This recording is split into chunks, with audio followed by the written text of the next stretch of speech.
Buenas tardes, ¿cómo están? Bienvenidos a los Jueves Tardes. Culturales. Enrique Bruce Mastricorena es doctor en Literaturas Hispánicas del Centro de Graduados de CUNY, Nueva York. Ha publicado un libro de cuentos, Ángeles en las puertas de Brandenburgo, en 1994, eh, y otros dos de poesía y prosa poética, Puerto, de 1992. Y Jardines del 2013, además de una serie de artículos y ensayos en revistas del Perú y de los Estados Unidos.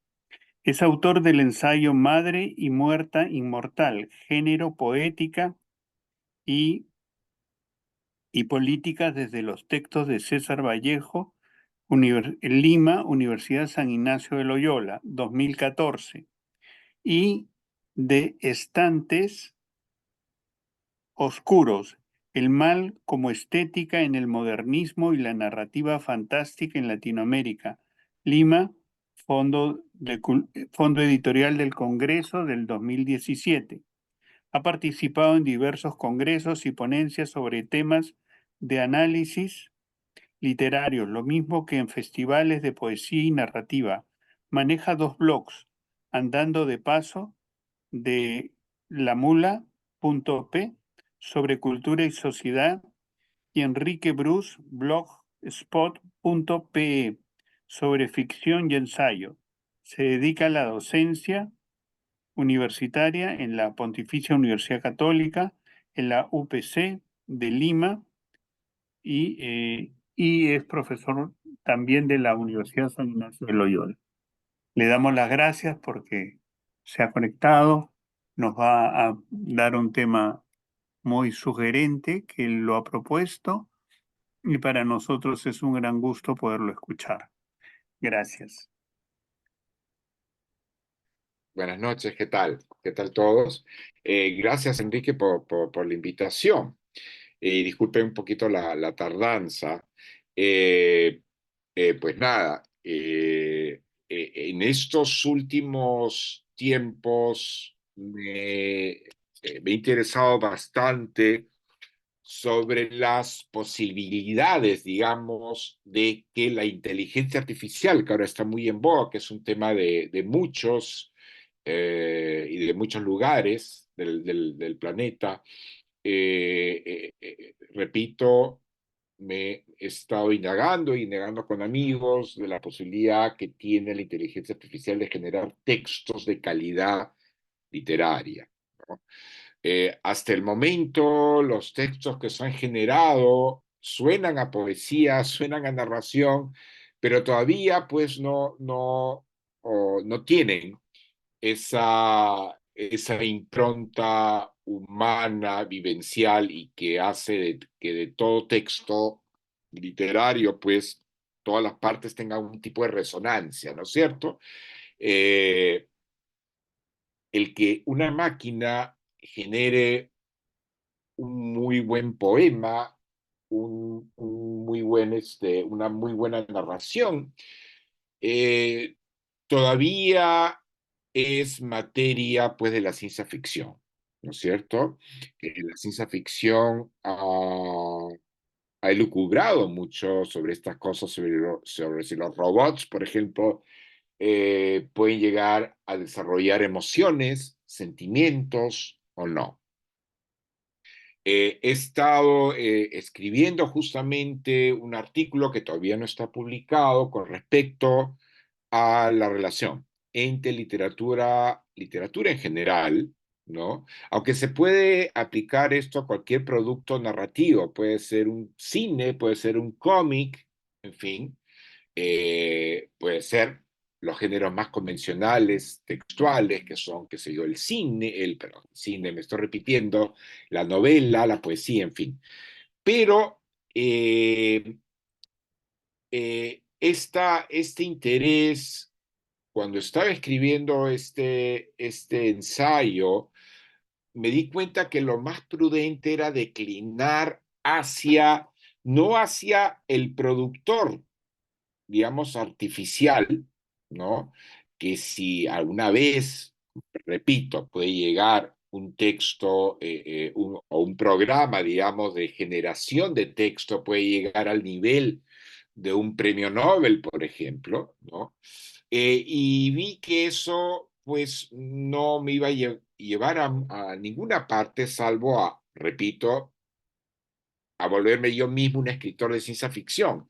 Pero sí me di cuenta que hay cosas que se pueden ver ahora con respecto a la recepción de un texto artificial. Cuando digo texto artificial, hablo de un texto generado por un chatbot, digamos, el GPT o cualquier otro, que se presente como una novela, como un poema, o como lo que fuera. Ya eventualmente se va a ir perfeccionando, digamos, los programas, los chatbots, como para ya están haciendo imágenes y van a poder hacer videos y un largo etcétera, ¿no es cierto? O sea, ya pueden incursionar en el género de las películas. Ya hay chatbots que están haciendo guiones y ha habido hace unos meses, pues, una huelga de guionistas en los Estados Unidos porque se temía pues que estos chatbots que leen una multiplicidad de guiones puedan elaborar guiones y los guionistas decían nos están usando. O también hay un miedo pues a la pérdida del empleo, ¿no? Y hablo de guionistas, o sea, son gente creativa. ¿No?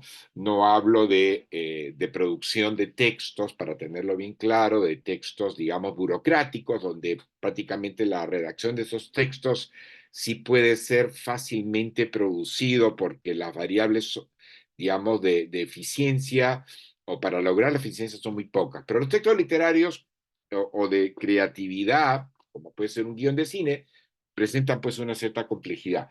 Pero ya hay textos hay programas que están haciendo este tipo de textos ya, no con la calidad suficiente, pero por ahí van.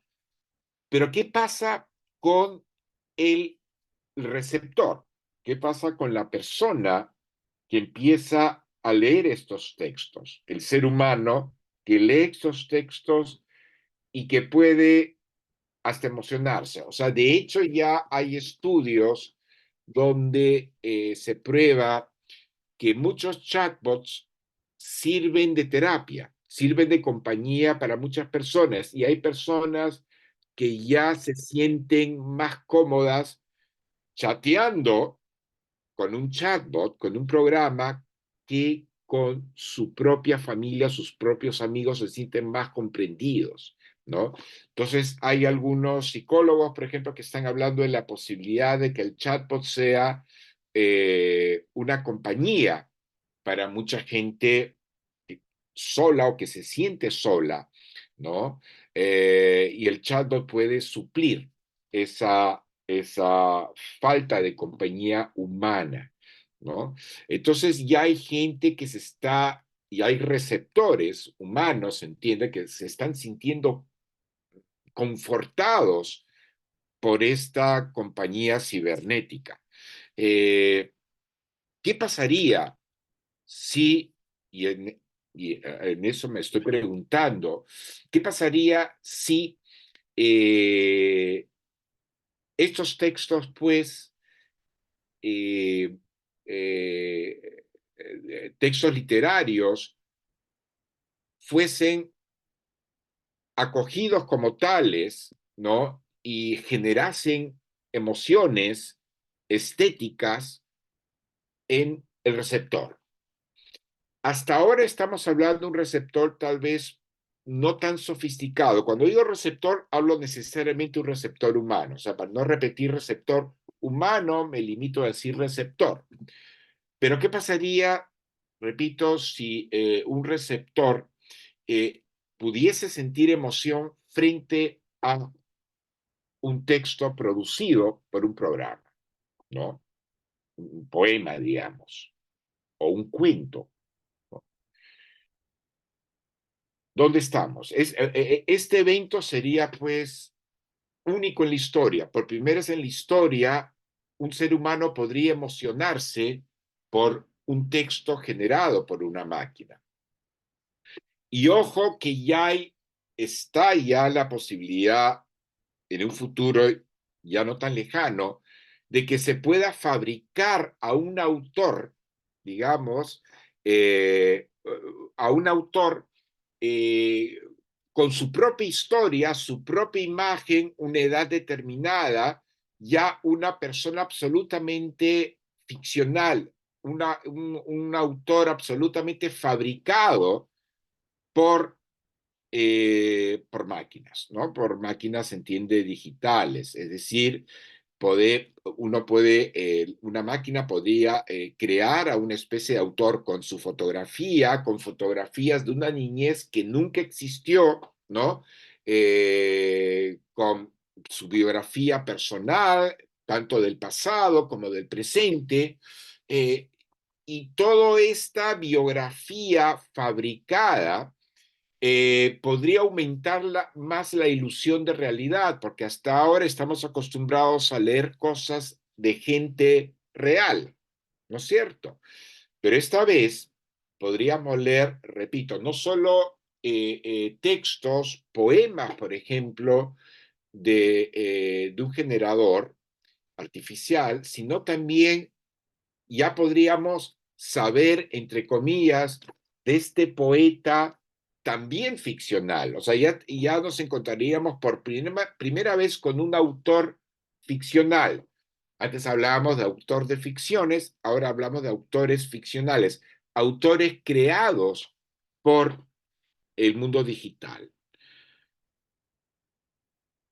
En el mundo, digamos, de la crítica literaria, en los años 40 y 50 del siglo que pasó, se dio en el mundo norteamericano un movimiento llamado Nueva Crítica, ¿no? En inglés diríamos New Criticism, ¿no?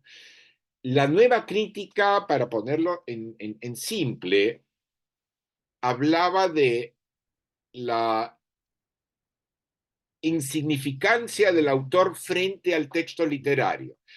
Estos adalides de la Nueva Crítica, entre los cuales se encontraba un poeta de mucho renombre, muy académico, ¿no? Muy sesudo, que es T.S. Eliot. Este señor y otros como él afirmaban que cualquier texto literario es básicamente un artefacto y no importaba quién era el autor, no importaba la biografía del autor, no importaba de dónde venía el autor, cómo se había criado, qué pensaba el autor, cuál era su ideología, su postura política, su postura estética, no importaba nada. Lo que importaba era solamente el texto literario, ¿ya?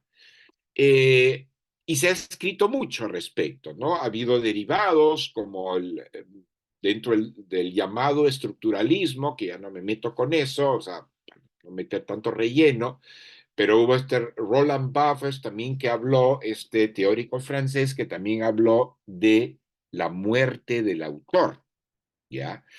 Eh, y con eso nos quedamos hasta después, ya pasado los años 50, 60, empezó a reformularse esto, ¿no es cierto? Empezaron a venir, pues, ideas de teorías literarias, ya que hablaban de la importancia del texto dentro de un espacio cultural en donde el autor también se hallaba. O sea, importaba saber quién era el autor, si era hombre, era mujer, la raza, la edad, la nacionalidad, si el idioma en que escribía era su primera lengua, su segunda lengua, ¿no? Y así, una serie de aspectos que han sido materia de interés de los llamados eventualmente estudios culturales, ¿no es cierto? Y se habla del poscolonialismo, de toda la cuestión de la literatura desde la perspectiva de la teoría del género, ¿no? Si escribe un hombre, escribe una mujer, la teoría queer, se escribe un homosexual o no, un bisexual, un trans y un largo etcétera que todavía es una ola que no acaba, que dura hasta el día de hoy. Pero me detengo un momento en esos años 40 y 50, cuando se supone que no importaba el autor, o cuando Roland Barthes, el francés, de manera más radical, dijo pocos años después, hablaba ya de la muerte del autor y que solo importaba el texto. O sea, importaba el Quijote y no interesaba para nada quién había sido Miguel de Cervantes, ¿no es cierto? Eh, esta, digamos, estas premisas que nos pudieron haber traído los representantes de la nueva crítica y de estructuralistas como Roland Barthes, el francés, eh, podían servir de premisas para lo que está pasando ahora, ¿no es cierto? Con los textos generados por un programa, porque efectivamente no hay propiamente autor, ¿ya? Y yo dije, bueno, esta es la solución, podemos, digamos, retrotraer del pasado, del pasado de hace 70 años, 60 años, a estos aniquiladores del autor y aplicar algunas de sus premisas a este nuevo fenómeno. Pero después me digo en el mismo ensayo, no es, no es lo mismo, pues. Cuando T.S. Eliot o Roland Barthes hablaban de la poca importancia del autor frente a un texto literario, ellos negaban a un autor que existía. O sea, cuando Barthes decía la muerte de un autor, había un autor que matar, ¿no? Teníamos que negar a un autor. Ahora nos encontramos, ahora no hay autor a qué matar, como diría Barthes, ya lo estoy poniendo como una especie de psicópata al pobre francés que no se puede defender ahora, que murió, sino no hay autor que matar. O sea, ahora tenemos una máquina hablando. ¿Cómo hacemos crítica de un texto literario producido por una máquina? Eh, Todas estas cosas, bueno, me las estoy preguntando en el ensayo que he escrito ya, pero quedan estas preguntas, ¿no? Quedan una serie de interrogantes y solo quería, digamos, compartir con ustedes este cúmulo de preguntas que todavía me pasean pues por la cabeza, ¿no? Sobre los textos literarios o llamados literarios producidos por programas, ¿no? Y cómo, ¿qué haríamos con este fenómeno de gente que se emociona por un texto literario generado por un programa? Eventualmente, acá ya estoy especulando un poco juguetonamente, eventualmente podría haber, por ejemplo, eh, eh, premios para el mejor poema generado por un procesador de textos, ¿no? O un generador de textos. Antes teníamos procesador de textos, el Word era un procesador de textos, ahora tenemos generadores de textos artificiales, no humanos. Entonces estamos ante un nuevo mundo, ¿no? Un nuevo mundo que estudia pues la recepción, donde también los psicólogos tienen que meter mano al asunto. Estamos en un nuevo mundo para la crítica literaria, ¿no? La crítica de cine, porque también ahora podrían aparecer máquinas que generen cortos o a lo mejor generen largometrajes o a lo mejor generen miniseries, ¿no? Con actores que no existen. En fin, es todo un mundo que se está apareciendo y que genera muchas preguntas desde muchos frentes. prácticamente lo que tengo acá son inquietudes y respuestas. Entonces, no sé si alguien tiene una pregunta que hacer, algo que les lleve a curiosidad, ¿no? Un comentario, una inquietud para compartir. Gracias, doctor. Entonces quedamos, chicos, pueden hacer las preguntas por el chat o a viva voz. Inmediatamente las va a responder sus inquietudes. Adelante, no, ahí está libertad. No somos muchísimos, así que vale la pena, vale la pena. Esto es un lujo poderlo molestar al doctor Bruce. Adelante. Este Enrique, ¿no? ¿Acaso soy inconfundido como tantos en este nuevo mundo que está apareciendo? Que hay gente joven también acá que maneja todo este mundo no sé si pueden compartir más bien ustedes, por ejemplo, hay creaciones colectivas ya, ¿no? Eh, que se hacen en ciertos blogs, si no me equivoco, y ustedes estoy seguro que la gente más joven está más al tanto de esta, estas creaciones colectivas, ¿no? Que es también una nueva frontera para la crítica literaria, porque por lo general muchas obras han sido creadas por un autor, ahí el editor ha metido mano, pero ahora hay una especie de creación colectiva en donde un libro digital se va haciendo, pero por partes, ¿no? Entonces, eh, no sé si alguien quiere hablar de eso o de cualquier otro tema. Bueno, el tema nos ha enmudecido un poco, ¿no? Porque los problemas van a ser mayores Sí. de aquí a un año, ¿no? No, no mucho, ¿no? De aquí a un año vamos a tener ese problema de si me emocionó o no un poema que leí generado por estas GPT o estos nuevos procesadores o generadores de texto, ¿no? Sí, hay una cosa que quisiera también aclarar cuando hablo de la emoción. Hasta ahora, la emoción que genera estos chats, digamos, en el plano terapéutico, son emociones a nivel interpersonal, ¿no es cierto? Son las emociones que interesan a un psicólogo propiamente.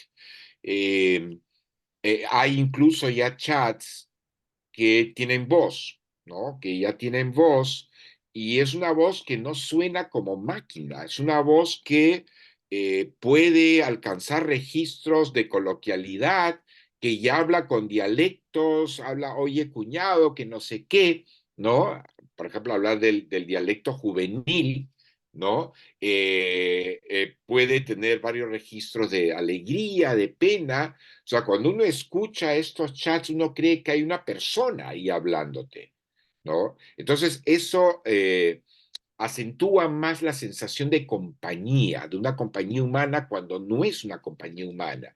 Y este chat también va conociendo más de tu historia personal, de tus amigos y demás, va acumulando información y en la conversación del día siguiente va a ser más nutrida y más nutrida porque sabe más de ti. Tú estás alimentando al chat, ¿no? Entonces, ya hay eh, voces, digamos, digitales así, ya muy bien hechas, ¿no? Eh, pero todo este mundo, digamos, de conversacional, todavía toca las fibras emocionales interpersonales. Hay otro tipo de sentimiento más complejo, que es el sentimiento estético.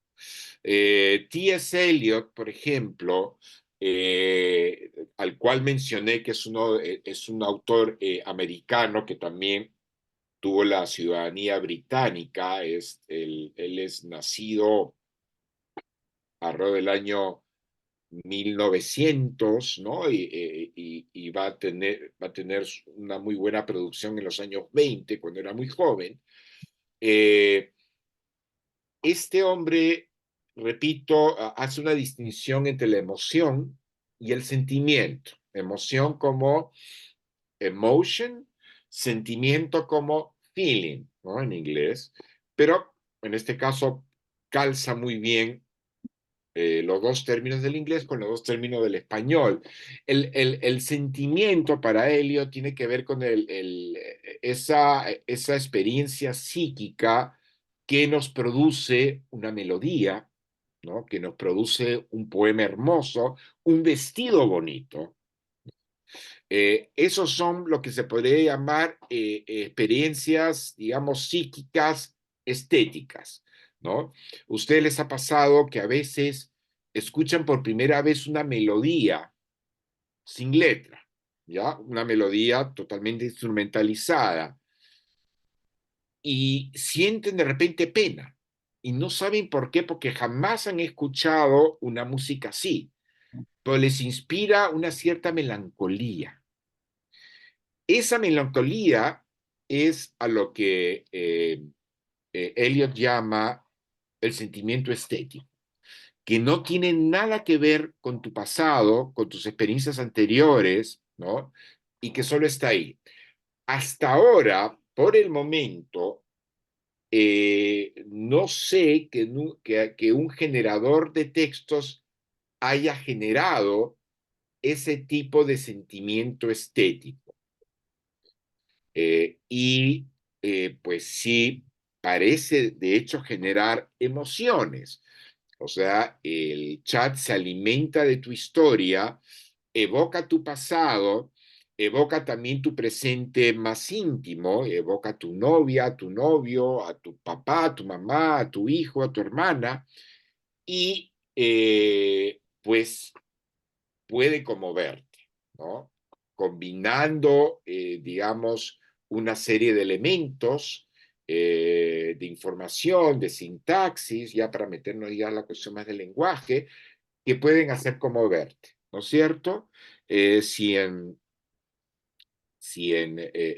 por ejemplo, yo me llamo Enrique, en mi familia me decían Quique, cosa que más raro entre mis amigos, entre mis colegas, no. Para mis colegas soy Enrique, para muchos de mis amigos sigo siendo Enrique, para unos poquísimos que me conocen muchos años soy Quique, para mi familia soy Quique. Pero ¿qué pasa si me pongo a hablar con un chat y de repente el chat me empieza a llamar Quique?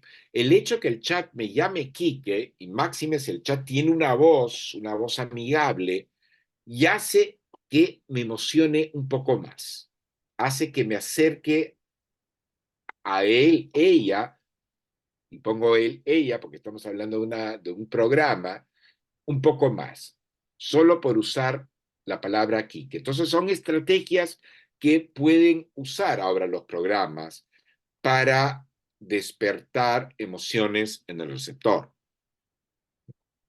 Eh, entonces, Enrique, hablando de Enrique mi tocayo, pues sí, estamos en un mundo nuevo, un mundo donde hay muchas posibilidades, ¿no? Para la relación entre humano y máquina, y que conciernen a lo emocional, ¿no? Eh, Hasta ahora, lo que llama la atención de la inteligencia artificial, porque hemos ido a la Luna, estamos enviando satélites fuera de nuestro, bueno, todavía está creo que todavía estamos dentro del sistema solar, no sé si algún satélite ya se ha escapado fuera del sistema solar, pero ya vemos moléculas, ¿no es cierto? Ya tenemos pues el acelerador de partículas en Suiza, ya estamos viendo cosas, ya tenemos los superojos, o sea, podemos ver estrellas lejanas como átomos y moléculas o partículas. Eh, en fin, la tecnología ha avanzado tremendamente, eh, pero lo que sí parece conmocionarnos más es que una tecnología imite nuestro habla. Eso es ya mucho más comprometido. nos asombramos por todo lo que se puede hacer la tecnología motora, pero el hecho de que una máquina hable como nosotros nos perturba más. Hablando sobre el tema de las emociones, ¿puede la inteligencia artificial capturar la profundidad emocional y la creatividad humana en los textos que genera? Muy buena pregunta, Valeria, que creo que no, todavía no se puede resolver, pero yo me pregunto, Valeria, si te puedo preguntar a ti, si te emociona a ti un texto producido por la inteligencia artificial, me da la impresión, Valeria, que el solo hecho de que tú te emociones ya te haría suficiente y ya te crearía la ilusión de que, y subrayo varias veces la palabra ilusión, de que efectivamente la inteligencia artificial capture la profundidad emocional y la creatividad humana. Al menos en ese instante, Valeria, dudo que un programa pueda seguir, pueda reincidir en, en emocionar a alguien así. Puede hacerlo un de tanto en tanto, un de cuando en cuando, justamente reúne las palabras porque por chiripa nos emocionan, ¿no? De hecho, un autor humano, un hombre, una mujer, buen autor, ¿no? O buena autora, de manera más recurrente nos puede hacer emocionar, nos puede despertar esa emoción, digamos, estética. Hasta ahora no me imagino que un texto, que la inteligencia artificial que se maneja por algoritmos, que solo combina, o sea, un texto, un programa no tiene nada interno. Se alimenta de todo lo externo. Se está alimentando cuando te va respondiendo, se alimenta en microsegundos de miles de textos que ha leído y sintetizado y que está produciendo a la hora de hablar contigo o a la hora de generar un texto que tú le pidas, ¿no? Hasta donde yo sé, un texto, un generador de textos no le puede ordenar nada a otro generador de textos. Otro también, hay otra barrera, otra frontera de diferenciación entre los humanos y las máquinas, que las máquinas aparentemente no tienen propósito. Una máquina no le ordena a otra máquina, hazme un poema. Un ser humano le ordena a una máquina, hazme un poema. Y la máquina se lo realiza. Pero hasta ahora la máquina no tiene iniciativa. Se le tiene que dar órdenes. A los seres humanos no. Cualquier ser humano puede decidir escribir un cuento o dibujar o escribir y dibujar un cómic, ¿no es cierto? Por iniciativa propia. Una máquina no. Entonces, yo releyendo tu pregunta, puedo decir que puede imitar, la inteligencia final puede imitar, no capturar, pero sí puede imitar la profundidad emocional, al menos hacerlo en un momento, ¿no? Cosa que te da a ti la ilusión de que esa máquina tiene algo dentro, pero es falso. La máquina es externalidad pura, no tiene nada dentro. Pero eso es lo que nos perturba, digamos, a menos a mí me fascina, esa ilusión de alma de una entidad que no tiene alma, pero da la impresión que sí, ¿no? No sé si algo he redondeado tu pregunta. Sí, muchas gracias. No, de nada, a ti, Valeria. Gracias por el interés. ¿Alguna otra pregunta? ¿Alguien se anima, por favor? A lo mejor le podemos decir al chat, a ver qué preguntas se le ocurre al chat. Bueno, nosotros estamos muy a gusto, hemos recibido una información de ese ensayo que todavía no está impreso, solamente está comunicado Sí. en primicia En y primicia, ¿verdad? Que es una primicia. No he hablado de esto con nadie. Sí. Son ustedes, pues, a esta Y, vuelta. y se lo agradecemos, estamos muy a gustos. Como ven, nos vamos con ideas nuevas, con ya, y haberlo conocido, así haberle preguntado, siempre es muy rico para nuestra formación universitaria. Los Jueves Culturales, ya saben, va a continuar en junio, ¿no? En junio hay una nueva propuesta, otros expositores invitados, así que siempre en jueves a las 6 de la tarde. Y también el Cine Club sí sigue abierto.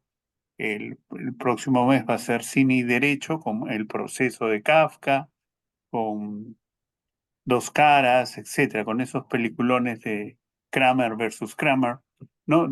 Que tienen mucho que ver con derecho, Mm. y los talleres los clubes de lectura, ¿no?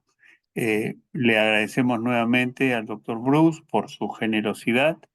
Lo hemos asaltado, quitándole su No, no, tiempo, no, pero fue un placer compartir. Todo lo contrario, gracias, para gracias. Y los sobre todo que apredes. este tema sí nos pone al día en para nosotros tener más ideas que compartir y que reflexionar. Muchas gracias, doctor. Estamos muy agradecidos. Esto es Gracias a gracias ti al por la sistema de invitación. bibliotecas, a Modusil y a la Universidad San Ignacio y a Melanie que nos presta apoyo desde para ponernos la música, etcétera, ¿no? Y ponernos las cortinas, ¿no? Esas cosas que salen con el nombre del doctor, etcétera, etcétera. No, que han puesto un robot, ¿no? Con un lápiz, está muy simpático. Ah, sí, Sí, hablando sí, de inteligencia artificial. y la cortina está muy simpática. Gracias, Sí. doctor. Buenas noches, entonces, señores, y estamos muy a gusto con lo que hemos aprendido hoy día. Muchas gracias. Buenas noches. Gracias, gracias a todos ustedes por escucharme. Nos Gracias, vemos. doctor. Adiós.